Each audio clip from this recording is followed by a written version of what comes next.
নমস্কাৰ আপোনাক স্বাগতম আপুনি চাই আছে মিড ডে 18 মই জয়ন্ত মাধৱ গোস্বামী মিড ডে 18ত ব্ৰেকিং নিউজ আৰম্ভণিতে দিছপুৰৰ জিএনআৰচি হাস্পতালত উপস্থিত হৈছে মেডিকেল বোৰ্ডৰ 6 জনীয়া দল ৰাজকন্যা বৰুৱাৰ স্বাস্থ্য পৰীক্ষাৰ বাবে গৈছে 6 জনীয়া দলটো ৰাজকন্যা প্ৰকৃততে সুস্থ নে অসুস্থ হেয়া পৰীক্ষা কৰিব দলটোৱে মেডিকেল বোৰ্ড উপস্থিত হোৱাৰ পিছতে জিএনআৰচিত উপস্থিত শীৰ্ষ আৰক্ষী বিষয়া লগতে আছে এগৰাকী মহিলা আৰক্ষী বিষয়াও পূব আৰক্ষী জিলাৰ ডিসিপি শুভ্ৰজ্যোতি বৰাৰ নেতৃত্বত দিছপুৰ আৰক্ষীৰ এটা দল উপস্থিত হৈছে জিএনআৰচি হাস্পতালত উল্লেখযোগ্য যে দিছপুৰ আৰক্ষীয়ে থানাত হাজিৰ হোৱাৰ নিৰ্দেশ দিয়াৰ পিছতে জিএনআৰচিত ভৰ্তি হৈছিল ৰাজকন্যা অসুস্থতাৰ দোহাই দি 2 সপ্তাহৰ সময় বিচাৰিছিল ৰাজকন্যাৰ মাতৃয়ে ৰাজকন্যা সঁচাকৈয়ে অসুস্থ নে সুস্থ হেয়া পৰীক্ষাৰ বাবে গঠন কৰি দিছিল মেডিকেল বোৰ্ড পৰীক্ষাত যদি ৰাজকন্যা সুস্থ থাকে তেনেহলে পুনৰ গ্ৰেপ্তাৰ হ'ব ৰাজকন্যা বৰুৱা এই মুহূৰ্তত দিছপুৰস্থিত জিএনআৰচি হাস্পতালত উপস্থিত হৈছে মেডিকেল বোৰ্ডৰ 6 জনীয়া দল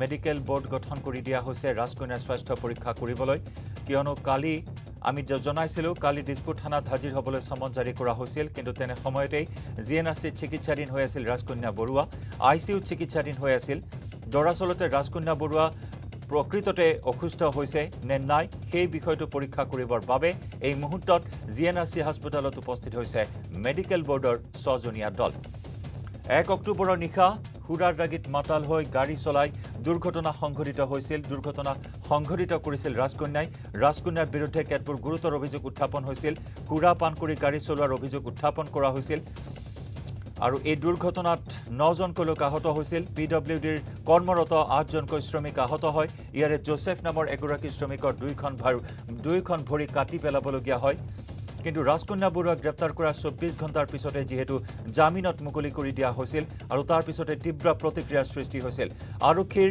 হেমাহিৰ বহুত দিশ উন্মোচিত হৈছিল দুগৰাকীকৈ দিছপুৰ আৰক্ষীৰ বিষয়াক ৰিজাৰ্ভ ক্লোজ দিয়া হৈছিল আৰু তাৰ পিছতে পুনৰ আৰক্ষী বাধ্য হৈছিল দিছপুৰ আৰক্ষী বাধ্য হৈছিল পুনৰ সমন জাৰি কৰিবলৈ ৰাজকন্যা বৰুৱাক কিন্তু সমন জাৰি কৰাৰ পিছত কালিৰ দিনটোত ৰাজকন্যা বৰুৱা উপস্থিত নহল দিছপুৰ থানাত কিয়নো জিএনআৰচিৰ আইসিইউত চিকিৎসাধীন হৈ আছে ৰাজকন্যা বৰুৱা শাৰীৰিক অসুস্থতাৰ দোহাই দি জিএনআৰচিত চিকিৎসাধীন হৈ থকা বুলি কোৱা হৈছিল আৰু যাৰ পৰিপ্ৰেক্ষিতত ৰাজকন্যাৰ মাতৃয়ে 2 সপ্তাহৰ সময়সীমা বিচাৰিছিল আৰু ৰাজকন্যা দৰাচলতে অসুস্থ হয় নে নহয় সেই বিষয়টো পৰীক্ষা কৰিবলৈ এই মুহূৰ্তত জিএনআৰচি হাস্পতালত উপস্থিত হৈছে মেডিকেল বোৰ্ডৰ 6 জনীয়া এটা দল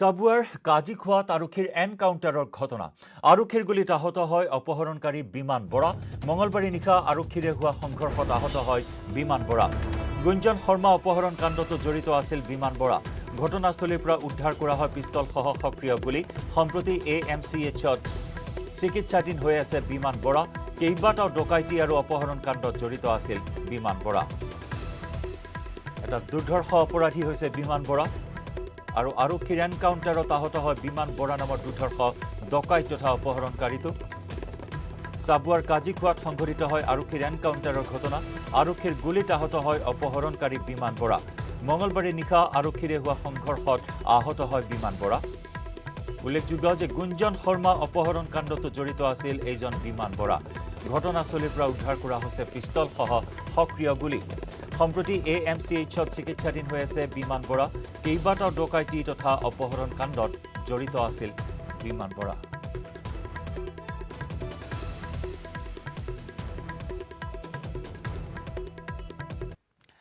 আৰু ইফালে মহানগৰীৰ ডকাইতি কাণ্ডই লাভ কৰিছে নতুন মোৰ বৰহাপাৰাৰ গুলীচালনাৰ ঘটনাত জড়িত 3 জনকৈ আৰক্ষী বিষয়া ইতিমধ্যে আৰক্ষীয়ে গ্ৰেপ্তাৰ কৰিছে এছআই গণেশ দাসক ডাষ্টাৰ বাহনখনৰ গৰাকী আছিল গণেশ দাস আন 2 জন আৰক্ষী বিষয়া কৰোনা আৰু আনজন বিপ্লৱ দৈমাৰী 10ম আৰক্ষী বেটেলিয়নত কৰ্মৰত ডকাইতি কাণ্ডত জড়িত অমৰ আলীক গ্ৰেপ্তাৰ কৰা হৈছে পূৰ্বেও কেইবাটাও ডকাইতি কাণ্ডত জড়িত আছিল অমৰ আলী ধৃত অমৰ আলীৰ ভোটাৰ কাৰ্ড উদ্ধাৰ হৈছিল গৌতম পালৰ ঘৰত ডকাইতি কাণ্ডৰ পিছতে উদ্ধাৰ হৈছিল ভোটাৰ কাৰ্ডখন এই সমগ্ৰ ঘটনাত এই পৰ্যন্ত 4 জনক গ্ৰেপ্তাৰ কৰা হৈছে 6 জনীয়া ডকাইতৰ দলে সন্ত্ৰাস চলাইছিল কিন্তু অতি গুৰুত্বপূৰ্ণ কথা এয়াই যে ডকাইতৰ ৰূপত আৰক্ষী আহিছিল 3টাকৈ ডকাইতক ইতিমধ্যে চিনাক্ত কৰা হৈছে আৰু 3 জন আৰক্ষী বিষয়া বুলি জানিব পৰা হৈছে আৰু আটাইকেইজন 10th APBNৰ বিষয়া বুলি আৰক্ষী বুলি জানিব পৰা হৈছে। গণেশ দাস SI গণেশ দাসক গ্ৰেপ্তাৰ কৰা হৈছে। কালি যিখন ডাস্টাৰ বাহনত আহিছিল 6জনীয়া ডকাইতৰ দলটো, সেই ডাস্টাৰখন আছিল গণেশ দাসৰ নামত পঞ্জীয়নভুক্ত ডাস্টাৰ বাহনখন। আৰু ইতিমধ্যে গণেশ দাসক গ্ৰেপ্তাৰ কৰাৰ পিছতে এজনকৈ মুহূৰ্তত 4জনকৈ 4টাকৈ ডকাইতক আৰক্ষীয়ে গ্ৰেপ্তাৰ কৰিবলৈ সক্ষম হৈছে। আমাৰ যোনখন পুলিচৰ পিস্তলৰ নিচিনা আছিল নে বেলেগ? নাই সৰু পিস্তল, একেবাৰে সৰু। এটা গুলি এইখিনি মান পিস্তলটো সৰু পিস্তলটো সৰু। আৰু ইয়াতে ইয়াৰ পৰা বেগ চেক কিবা কিবি লৈ আহিছে। আৰু সি এটা বেলেগ গলি সোমাব গৈছিল, সেই বেলেগ গলিটো সোমাই যাওঁতে পৰি গ'ল গুলিটো। তাৰপিছতে ৰানিং এখন এক্টিভা যাই আছিল, সেই এক্টিভাত দুইজনে বহিলে। হোৱাৰ পিছত এই ল'ৰাজনক পূৰা গান আৰু তাক হাতত দেখাইছে বল বল বল বল, সেই সেনেকুৱা কৰি গাড়ীখন ওলাই গুচি গ'ল এক্টিভাখন। একবাৰ ইয়াতে পিনে ৰাউণ্ড মাৰি গৈছে, ৰাউণ্ড মাৰি যোৱাৰ পিছত গাড়ীখন ওপৰ ৰাস্তাত থৈ আহিছে। ওপৰ ৰাস্তাত থোৱাৰ পিছত সেই পিনে এটা আমাৰ ৰাস্তা আছে জনতা পথ হৈ কিনে এইটো ৰাধাগোবিন্দ পথ, তাৰপিছতে এইটো আমাৰ চাৰোদা পথ। তাৰমানে ইয়াতে এই পিনে এনেকৈ খোজকাঢ়ি আহিছে, সোমাইছে সেইটোৱে। আৰু ইহঁতে এইটো মানে যোনটো টাইমত কৰিছে, এইটো ইহঁতক কোনোবা ইনফৰ্মেশ্যন দিছে, এইটো টাইমত মানে গলিটো পূৰা খালী থাকে। মানে 3:30 বা 4টালৈ মানুহ মানে ভাত চাত খাই কিনে টোপনি মাৰে, এইটো টাইমতে আহিছে সিহঁতে। ইনফৰ্মেশ্যন লৈ আহিছে সিহঁতে। মই দুজনক ধৰিছিলোঁ তাতে এই আগত, মানে ধৰাৰ পিছত মানে পিছত যোনটো আছিল তাহাঁতৰ বন্দুকটো আছিল। সি বন্দুক ওলাই কিনে ফাৰ্ষ্টত তাক ৰখালে, সি পিছত আছিল। তাৰপিছত মোক কৈছে যে এৰি দি আমাক যাব দি নহ'লে ওলাই দিম। তাৰপিছত মই এৰি দিলোঁ সিহঁতক। গাড়ীটো ফাৰ্ষ্টত মই তেতিয়া মন্দিৰত গাড়ীটো সিহঁতক সোমাই কিনে ইয়াৰ পৰা গাড়ীটো ঘূৰাই কিনে আকৌ গুচি গ'ল। তাৰপিছত সিহঁতে খোজকাঢ়ি এইফালেদি আহিছে।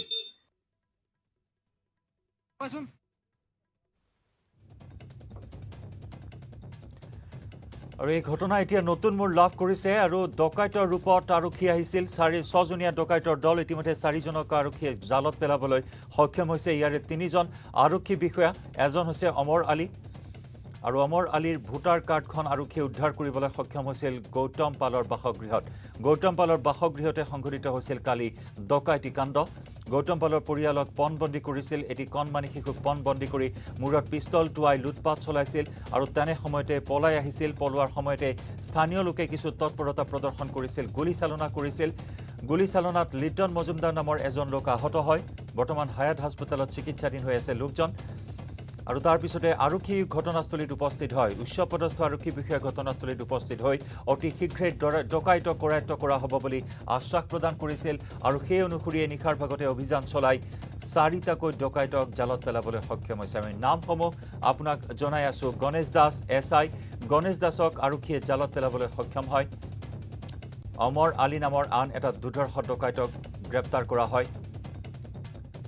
কৰুণা নামৰ এজন আৰক্ষীক গ্ৰেপ্তাৰ কৰা হৈছে। বিপ্লৱ দৈমাৰী নামৰ এজন আৰক্ষীক গ্ৰেপ্তাৰ কৰা হৈছে। কিন্তু প্ৰশ্ন হয়, আৰক্ষী কিয় আহিল ডকাইতি কৰিবলৈ? ৰাজপথত সন্ত্ৰাস চলালে। বৰ্ষাপাৰা ষ্টেডিয়ামৰ সন্মুখত সংঘটিত হ'ল এই ডকাইতি কাণ্ড, গুলীচালনাৰ ঘটনা। বিভিন্ন দিশ উন্মোচিত হৈছে, স্মাগলিঙৰ বিভিন্ন দিশ উন্মোচিত হৈছে। সোণৰ বিস্কুট সৰবৰাহৰ বিভিন্ন দিশ উন্মোচিত হোৱাৰ পথত এই মুহূৰ্তত আমাৰ সতীৰ্থ সাংবাদিক উৎপল হালৈয়ে পূৰ্বৰ বুলেটিনত এই কথা উল্লেখ কৰিছিল। সোণ সৰবৰাহৰ কিবা হয়তো চক্ৰ এটা জড়িত থাকিব পাৰে। আৰু বহুতো দিশ উন্মোচিত হ'ব এই ডকাইতি কাণ্ডৰ পৰা। ইতিমধ্যে আৰক্ষীয়ে তদন্ত অব্যাহত ৰাখিছে। কিন্তু আৰক্ষী জড়িত থকা বিষয়টোৱে অধিক ৰহস্য ঘন কৰি তুলিছে এই সমগ্ৰ ডকাইতি কাণ্ড।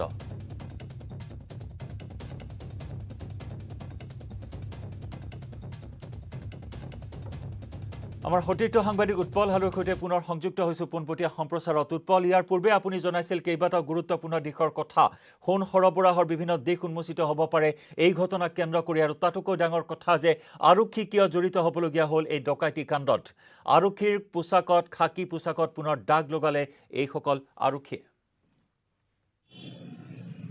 হয় চাওক জয়ন্ত, আমি ৰাতিপুৱাৰ ভাগতে উল্লেখ কৰিছিলোঁ যে যি সময়ত আৰক্ষীসকলক নিযুক্তি দিয়া হয় সেই সময়ত কিন্তু লিখা থাকে যে জনহিত জনসেৱাৰ্থে, অৰ্থাৎ ৰাইজৰ সেৱাৰ বাবে আৰক্ষীক মুকলি কৰি দিয়া হয় বা আৰক্ষীয়ে ৰাইজক সজাগ আৰু সচেতন কৰি ৰখাৰ বাবে তেখেতসকলক সষ্টম কৰা হয়। কিন্তু তেনে পৰিপ্ৰেক্ষিতত যোৱাকালি যি ঘটনা সংঘটিত হ'ল গুৱাহাটী মহানগৰীৰ ধীৰেণপাৰাৰ সাৰদা পথত, এই ঘটনাই কিন্তু যে আৰক্ষীৰ যি অৰাজকতা সেয়াই পুনৰ পোহৰলৈ আনিছে।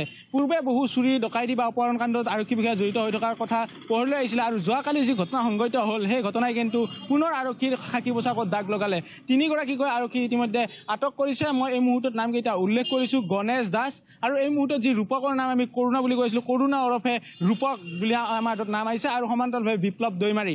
আৰু বিপ্লৱ দৈমাৰী আছিলে এজন অধিনায়ক। তেখেতে 10 এপ্ৰিল যিসমূহ স্বাধীনতা দিৱস বা গণৰাজ্য দিৱস হয় তেনে অনুষ্ঠানত তেখেতে অধিনায়ক পদত থাকে আৰু তেখেতে যি ধৰণৰ কামান দিব লাগে সেই ধৰণৰ কামানসমূহ তেখেতে দিয়ে। তাৰ বিপৰীতে গণেশ দাস হৈছে বাহনখনৰ স্বত্বাধিকাৰী, আৰু গণেশ দাসে এই গোটেই ঘটনাৰ লগত জড়িত হৈ থকা বুলি এক প্ৰকাৰ গম পোৱা গৈছে। আৰু গণেশ দাসৰ সোধপোছৰ ভিত্তিতে ৰূপকক আটক কৰিছে, আৰু ৰূপকক সোধপোছৰ পিছতে যদিহে চোৱা যায় বিপ্লৱ দৈমাৰীক আটক কৰা হৈছে। আৰু ইয়াৰ সমান্তৰালভাৱে ঘটনা সংঘটিত হোৱা স্থানত এখন পান কাৰ্ড আৰু আপোনাৰ আধাৰ কাৰ্ড পোৱা গৈছিলে, ভোটাৰ আইডি পোৱা গৈছিলে। সেই পৰিচয়ৰ ভিত্তিত ওমৰ আলী নামৰ এজনক গ্ৰেপ্তাৰ কৰিছে। আৰু কিছু সময় পূৰ্বে আমি যি ঘটনাস্থলীত উপস্থিত হৈছিলোঁ, উপস্থিত হৈ তাত থকা অঞ্চলৰ যিসকল লোক আছে, স্থানীয় লোকে এটা কথা স্পষ্টভাৱে উল্লেখ কৰিছিলে, ঘটনা সংঘটিত হোৱাৰ পূৰ্বে ডাষ্টাৰ বাহনখনেৰে সেই স্থান দুবাৰকৈ তেখেতসকলে নিৰীক্ষণ কৰি আহিছিলে। কোনটো পথেৰে আহি সাৰদাৰ আগত জনতা পথ বুলি আন এটা পথ আছে, জনতা পথেৰে প্ৰৱেশ কৰি সাৰদা পথেৰে ওলাই কেন্দ্ৰৰে যাব পাৰি, সেই ধৰণৰ চক্ৰবেহু ৰচনা কৰিছিলে। যিহেতু আৰক্ষী বিষয়া তেখেতসকলে জানিছিলে মোবাইল ফোন যদি সেই স্থানলৈকে নিয়া হয়, সেই অঞ্চলত যদি জামাৰ লগোৱা হয় বা ট্ৰেক কৰা হয়, তেতিয়া সেই 200 মিটাৰলৈকে সেইসমূহ ধৰে বা কেপচাৰ কৰি লয়। সেয়েহে তেখেতসকলে বাহনখন 200 মিটাৰ আঁতৰত ৰাখিছিলে আৰু মোবাইল ফোন 5টাকৈ তেখেতসকলে বাহনখনৰ ভিতৰত ৰাখি থৈ গৈছিলে। যিহেতু মোবাইল ফোন নিলে সেই লোকেশ্যনটো ট্ৰেক হ'ব, 200 মিটাৰ দূৰত তেখেতসকলে সম্পূৰ্ণ এই প্ৰিপ্লেন কৰি, অৰ্থাৎ ধুনীয়াকৈ পৰিকল্পিতভাৱে এই ধৰণৰ ঘটনা সংঘটিত কৰিছে। আৰু যি 5টাকৈ মোবাইল ইতিমধ্যে উদ্ধাৰ কৰিছে। আৰু আৰক্ষীৰ সৈতে কিছু সময় পূৰ্বে আমি কথা পাতিছিলোঁ, অফিচিয়েলভাৱে বা তেখেতসকলে সংবাদ মাধ্যমৰ মুখামুখি হোৱা নাই, কিন্তু কৈছে যে আমি ট্ৰেক কৰিছোঁ আৰু যথেষ্ট খবৰ বা বহুখিনি তথ্য এতিয়াও আহি পৰিছে, আৰু সেইসমূহ তথ্য কিছু সময়ৰ পিছত সংবাদ মাধ্যমৰ যোগে তেখেতসকলে জনাব বুলি উল্লেখ কৰিছে। আৰক্ষী বিষয়া হোৱা হেতুকে তেখেতসকলে জানিছিলে যে সেই স্থানলৈকে যদি আমি মোবাইল ফোন লৈ যাওঁ বা সেই স্থানত তেতিয়া যদি লোকেশ্যন ট্ৰেক কৰে তেতিয়াহ'লে আমি ধৰা পৰিব পাৰোঁ। সেয়েহে বাহনখনত 200 মিটাৰ আঁতৰত মোবাইল ফোন 5টাকৈ থৈ গৈছিলে। আৰু গোটেই ঘটনা সংঘটিত হোৱাৰ পিছত তেখেতসকলে সেই স্থানৰ পৰা পলাবলৈ যি স্কুটি বাহন ব্যৱহাৰ কৰিছিলে, স্কুটিখনৰ চালকক ইতিমধ্যে আটক কৰিছিলে আৰু সোধপোছ কৰিছিলে যুৱকজনক। তেখেতে কৈছে যে তেখেতৰ ক্লাছ আছিলে, অৰ্থাৎ তেখেত ক্ৰিকেট খেলৰ অনুশীলন কৰিবলৈ প্ৰত্যেকদিনে বৰচাপাৰা ষ্টেডিয়ামলৈকে আহে, আৰু কালিও তেওঁ বৰচাপাৰা ষ্টেডিয়ামলৈ খেলিবলৈ আহিছিলে। অহা সময়তে তেখেতসকলে তেওঁক মূৰত পিষ্টল লগাই দিছিলে, আৰু পিষ্টল লগাই দি কৈছিলে যে আমাক ততাতৈয়াকৈ লাল গণেশত থৈ আহিব লাগে। আৰু প্ৰথমবাৰ প্ৰাথমিক পৰ্যায়তে অনুমান কৰা হৈছে যে লাল গণেশলৈকে তেখেতসকলে 10 এপ্ৰিল কাৰ্যালয়লৈকে গৈছিলে নেকি, সেনেধৰণৰ প্ৰশ্ন কিন্তু এই মুহূৰ্তত আহি পৰিছে। যিহেতু লাল গণেশৰ পৰা গণেশগুৰি হৈ 10 এপ্ৰিল বা 4 এপ্ৰিল মুখ্য কাৰ্যালয়লৈকে যাব পাৰি, এই ধৰণৰ ঘটনা কিন্তু পোহৰলৈ আহি আছে সময় উকলাৰ লগে লগে। আৰু যিহেতু সোণৰ লগত গোটেই আইনীখিনি জড়িত বা সোণ ব্যৱসায়ৰ কথা আহি পৰিছে, তেখেতৰ নিউ জুৱেলাৰী নামৰ দোকানখন আছিলে লাখটকীয়াত, আৰু লাখটকীয়াত হয়তো পূৰ্বে কিবা সোণৰ স্মাগলিং হৈছে নেকি, এনেধৰণৰ প্ৰশ্নও কিন্তু এই মুহূৰ্তত উত্থাপিত হৈছে। কাৰণ সোণৰ স্মাগলিঙত জড়িত নেকি আৰক্ষী বিষয়াসকলৰ বা খাকী পোছাকত পুনৰ দাগ লাগিছে নেকি, এনেধৰণৰ কিন্তু প্ৰশ্ন এতিয়া নতুন প্ৰশ্ন আহি আছে। আৰু যিগৰাকী নাম উল্লেখ কৰিছোঁ গৌতম পাল কিন্তু সম্প্ৰতি কলকাতাতে বাহৰ পাতি আছে। যি বাসগৃহত 2মহলীয়া অট্টালিকাত এই ঘটনা সংঘটিত হৈছিলে, এই ঘটনা সংঘটিত হোৱা সময়ত 3গৰাকী মহিলা আছিলে, এগৰাকী তেখেতৰ পত্নী, এগৰাকী জীয়াৰী আৰু এগৰাকী বিবাহিত জীয়াৰী, অৰ্থাৎ 3গৰাকী তাত যুৱতী আছিলে। আৰু তাৰ বিপৰীতে এগৰাকী কণমানি শিশু আছিলে। কণমানি শিশুগৰাকী খিৰিকীৰে চিঞৰিছিলে, আৰু চিঞৰা সময়ত ওচৰৰে আমি কিছু সময় পূৰ্বে তেখেতসকলৰ মন্তব্য লৈছিলোঁ। দিগন্ত আৰু সঞ্জীৱ বুলি 2জন যুৱক ওলাই আহিছিলে, ওলাই আহি তেখেতসকলক ধৰিবলৈ চেষ্টা কৰিছিলে। ধৰিবলৈ চেষ্টা কৰাৰ সময়ত তেখেতসকলে অন কেমেৰা কৈছে যে এজনে বুকুত আঘাতপ্ৰাপ্ত হৈছে আৰু এজনে পিঠিত আঘাতপ্ৰাপ্ত হৈছে, কিয়নো তেখেতসকলক পিষ্টল ধৰাইছিলে, যাৰ ফলত তেখেতসকলে সেই স্থান ত্যাগ কৰিবৰ বাবে তেখেতসকলক মুকলি কৰি দিছিলে ৰাজপথ। আৰু মুকলি কৰি দিয়াৰ পিছতে দৌৰি গৈ ই-ৰিক্সাত প্ৰাথমিক পৰ্যায়ত তেখেতসকলে উঠিছিলে। ই-ৰিক্সাৰ পৰা যেতিয়া ওচৰ চুবুৰীয়া আৱৰি ধৰিছিলে তেনে সময়তে তেখেতসকলে ই-ৰিক্সাখন ওলোটাই দিছিলে আৰু হেণ্ডব্ৰেকটো টানি দিছিলে লিটন মজুমদাৰে। তেনে সময়ত লিটন মজুমদাৰক গুলি কৰা হৈছিলে, আৰু গুলি কৰাৰ পৰৱৰ্তী পৰ্যায়ত যিখন 2চকীয়া স্কুটি লৈ যুৱকজন আহি আছিলে সেই বাহনখনক কোৱা হৈছিলে ততাতৈয়াকৈ আমাক এই স্থানৰ পৰা পলায়ন কৰি দিব লাগে। এতিয়া সময় উকলাৰ লগে লগে যদি চোৱা যায় 3গৰাকীকৈ আৰক্ষীৰ লোকক আটক কৰা হৈছে আৰু আন এজন ওমৰ আলী নামৰ যুৱকক আটক কৰা হৈছে। এতিয়া গোটেই ঘটনাখিনি আৰু তদন্ত কৰি আছে আৰক্ষী উচ্চস্তৰীয় কৰিছে আৰু গোটেই তদন্তৰ অন্তত কিছু সময়ৰ পিছত তেখেতসকলে সংবাদ মাধ্যম সম্বোধন কৰিব আৰু সংবাদ মাধ্যমৰ মুখামুখি হয় গোটেই কথাখিনি আঁতি মাৰি উৰি গোটেইখিনি কথা জনাব বুলি জনাইছে জয়ন্ত। উৎপল যিখিনি কথা আপুনি আমাক জনাইছে দৰ্শকসকলক জনাইছে যে পূৰ্ব পৰিকল্পিতভাৱে চিনেমাৰ কায়দাৰে এনেদৰে এই হাই প্ৰফাইল ডকাইতিকাণ্ড সংঘটিত কৰিলে য'ত জড়িত হৈ আছে আৰক্ষী। প্ৰশ্ন হয় যে অমৰ আলী নামৰ এটা দুৰ্ধৰ্ষ ডকাইতক ইতিমধ্যে আৰক্ষীয়ে গ্ৰেপ্তাৰ কৰিছে। এই অমৰ আলীৰ সৈতে এই আৰক্ষী কেইজনৰ কেনেকুৱা ধৰণৰ সম্পৰ্ক, কিমান দিনীয়া সম্পৰ্ক, অৰ্থাৎ এই আৰক্ষী কেইজন আৰু পূৰ্বতেও এনে কোনো ডকাইতি কাণ্ডত জড়িত থাকিব পাৰে নেকি, এনেকুৱা ধৰণৰ তথ্য লাভ কৰা হৈছে নেকি উৎপল? হয় চাওক জয়ন্ত, সেয়া কিন্তু তদন্তৰ আওতাত আছে, কিন্তু এই মুহূৰ্তত এটা কথা স্পষ্টভাৱে উল্লেখ কৰিবলৈ যি সময়ত কয়দীসমূহ হওক বা যি এনেধৰণৰ ডকাইতি থাকে বা ডকাইতি এই টিঘিল ঘিলা থাকে বুলি অমৰ আলীয়ে এই অঞ্চলৰ বা এই অঞ্চলৰ সন্ত্ৰাসৰ নাম হৈছে অমৰ আলী। আৰু অমৰ আলী ইয়াৰ পূৰ্বে বহুকেইবাৰ জেল হাজতলৈ গৈছিলে, হয়তো জেল হাজতলৈ যোৱা সময়তে এই গণেশ দাসৰ নেতৃত্বত থকা এই দলটোৱে হয়তো তেখেতসকলক গ্ৰেপ্তাৰ কৰিছিলে। এই মুহূৰ্তত উপ আৰক্ষী অধীক্ষক ডাঙৰীয়ানী আহিছে, যদি সম্ভৱ আমি তেখেতৰ পৰা কিছু কথা জানিবলৈ চেষ্টা কৰিম।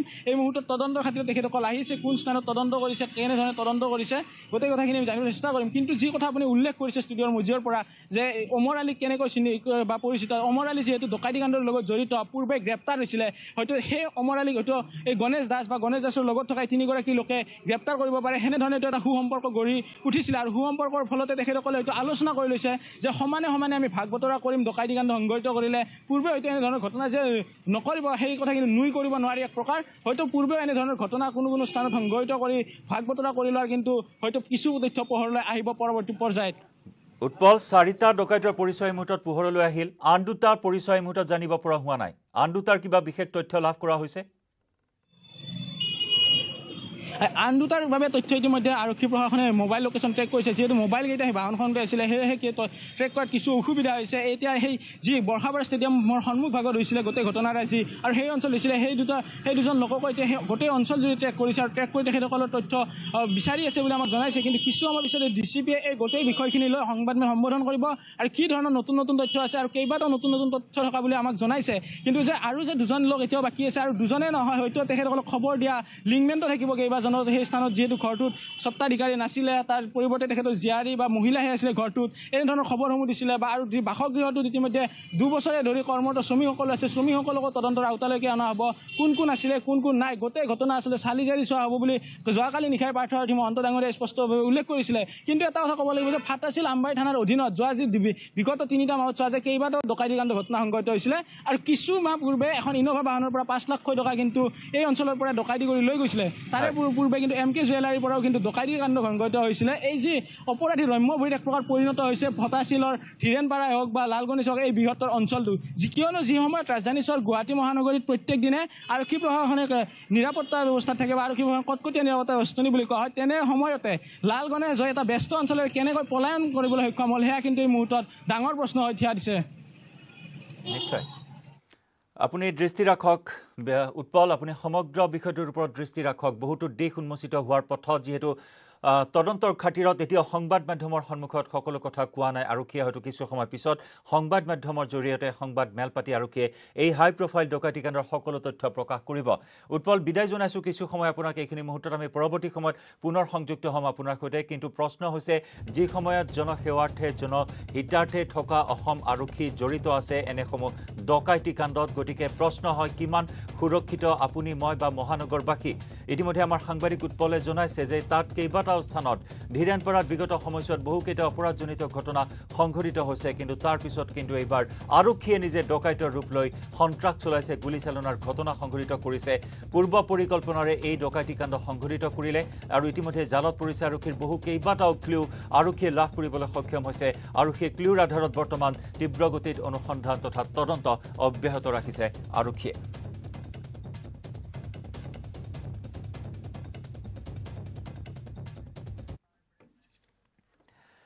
মিড-ডে 18 পৰৱৰ্তী অংশলৈ যোৱাৰ পূৰ্বে লৈছোঁ এটি বাণিজ্যিক বিৰতি। ৰাইজিং স্পৰ্টছ শ্বাইনিং নৰ্থ ইষ্ট যোনটো নিউজ 18 যোনটো এটা ইনিচিয়েটিভ লৈছে, চ' খুব ভাল পদক্ষেপ। So' I wish them all the best. মই ব্যৱহাৰ কৰোঁ আটাইতকৈ সবল আৰু সতেজ cement, Surya cement. Surya cement, অটুট ঘৰ, অটুট অসম। নিউজ হেডলাইন আগবঢ়াইছে পেট চফা আয়ুৰ্বেদিক চূৰণ। পেট চফা প্ৰতিদিনে মজা।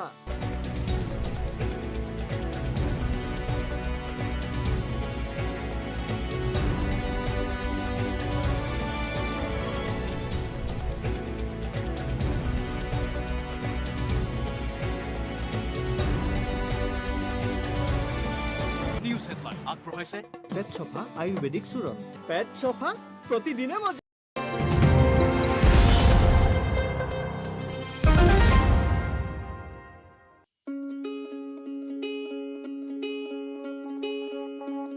কপিকুলৰ আৱাস ভূমি হিচাপে খ্যাত মৰিয়নিৰ হুলুঙাপাৰ গিবন অভয়াৰণ্যত পালন কৰা হয় 67 সংখ্যক বন্যপ্ৰাণী সপ্তাহ।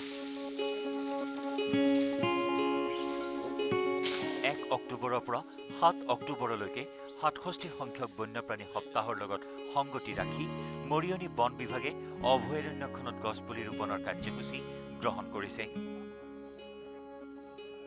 আনহাতে বন্যপ্ৰাণী সপ্তাহৰ লগত সংগতি ৰাখি প্ৰত্যাশা নামৰ বেচৰকাৰী সংস্থাটোৱে হস্তি মানৱৰ সংঘাত ৰোধৰ বাবে গ্ৰহণ কৰিছে এক বিশেষ পদক্ষেপ।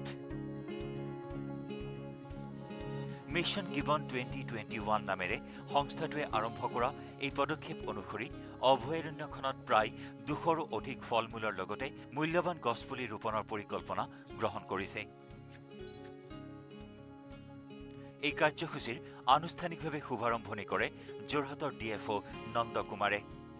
প্ৰত্যাশাৰ সাধাৰণ সম্পাদক জ্যোতি কুশল দাসে আগধৰা শুভাৰম্ভণি অনুষ্ঠানৰ সভাত সভাপতিত্ব কৰে জয়ন্ত বনিয়াই। এই শুভাৰম্ভণি অনুষ্ঠানত উপস্থিত থাকে বন বিষয়া অৰুণ কলিতা, সমাজকৰ্মী তথা প্ৰত্যাশাৰ উপদেষ্টা মহেন্দ্ৰ তাঁতী, আচ্ছা নেতা মংগল গৰাইক, দীপেন দাস, উৎপল তাঁতীকে ধৰি বহু কেইগৰাকী বিশিষ্ট ব্যক্তি।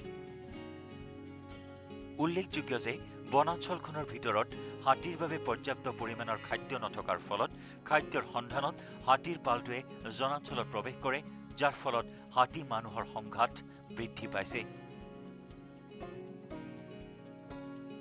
वाइल्ड लाइफ वीक माने वन्यप्राणी का हफ्ता तो आमी सेलिब्रेट करि आछे एटू हर बছৰ आमी अक्टोबर 2 तारिख পৰা 8 तारिख লৈকে এটো সেলিব্ৰেট কৰি থাকে। এই বছৰটো আমিটো এটা মিশনটো লৈছে মিশন গিবন 2021। এইটো মিশনটো এটা ফ্ল্যাগশিপ স্পিচিছটো আমি সিলেক্ট কৰি আছে এটো গিবনটো এইটো ওয়াইল্ড লাইফ সেঞ্চুৰীত মানে এটোৱে ফ্ল্যাগশিপ স্পিচিছ আছে। বান্দৰ কা প্ৰজেক্টটো হাতটা আছে। সো এটোৱে মানে টু মেইন এটো বাকি জায়গাত মানে এটো গিবনটো মানে নাপায়। সো এখানে এইটো ফ্ল্যাগশিপ স্পিচিছটা আমি মানে এটো লৈছো। এইটো স্পিচিছত কনসেন্ট্রেট কৰি দি আমিটো মানে এটো এৱালা ওয়াইল্ড লাইফ সেঞ্চুৰীটো মানে এটো আকমান এটো ভালকে মানে এটো বনাবটো মানে বা এটো আলোচনা কৰি আছে। চাহ বাগান মানুহবিলাকে এটো সাপোৰ্ট কৰিম বুলি কৈছে। এই সংঘাত ৰোধৰ বাবে প্ৰত্যাশাই অভয়াৰণ্যখনৰ ভিতৰৰ লগতে দাঁতিকাষৰীয়া অঞ্চলসমূহত এলিফেণ্ট গ্ৰাছ নামৰ এবিধ ঘাঁহ ৰোপণৰ লগতে হাতী আৰু বান্দৰৰ খাদ্যৰ উপযোগী কিছুমান ফল মূলৰ গছ ৰোপণ কৰাৰ এক দীৰ্ঘম্যাদী আঁচনি হাতত লৈছে। আগন্তুক 5 বছৰলৈকে প্ৰত্যাশাই এই কাৰ্যসূচী অব্যাহত ৰাখিব বুলি জানিবলৈ দিয়ে।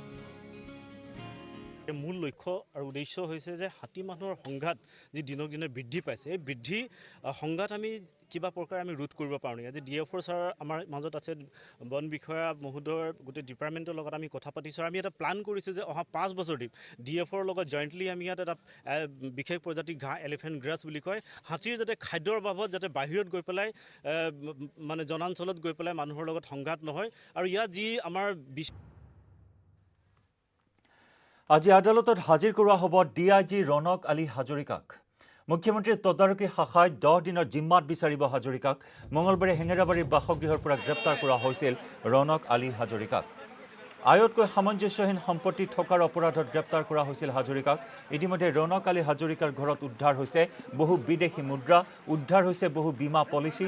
গুৱাহাটীৰ হেঙেৰাবাৰী, ফটাখিলামবাৰী, ডাউনটাউনৰ লগতে আছে চিমলাতো হাজৰিকাৰ সম্পত্তি। বেংকৰ একাউণ্টত ধৰা পৰিছে কোটি কোটি টকাৰ লেনদেনৰ তথ্য। আজি আদালতত হাজিৰ কৰোৱা হ'ব। মুখ্যমন্ত্ৰীৰ তদাৰকী শাখাই 10 দিনৰ জিম্মাত বিচাৰিব হাজৰিকাক। ইতিমধ্যে মঙলবাৰে হেঙেৰাবাৰীৰ বাসগৃহৰ পৰা গ্ৰেপ্তাৰ কৰা হৈছিল ৰনক আলী হাজৰিকাক। চলিত বৰ্ষৰ জুলাই মাহৰ পৰা নিলম্বিত হৈ আছিল হাজৰিকা। 2011 বৰ্ষৰ পৰা একাধিকবাৰ গৃহ বিভাগৰ অনুমতি অবিহনে বিদেশ ভ্ৰমণ কৰিছিল হাজৰিকাই, আৰু যাৰ পৰিপ্ৰেক্ষিতত জুলাই মাহত তেওঁক নিলম্বন কৰা হৈছিল। আয়তকৈ সামঞ্জস্যহীন সম্পত্তিৰ গৰাকী আছিল DIG ৰনক আলী হাজৰিকা। কালি হেঙেৰাবাৰীৰ বাসগৃহত মুখ্যমন্ত্ৰীৰ তদাৰকী শাখাই চলাইছিল অভিযান। SP ৰজি কলিতাৰ নেতৃত্বত চলোৱা হৈছিল এই অভিযান, আৰু আজি আদালতত হাজিৰ কৰোৱা হ'ব ৰনক আলী হাজৰিকাক।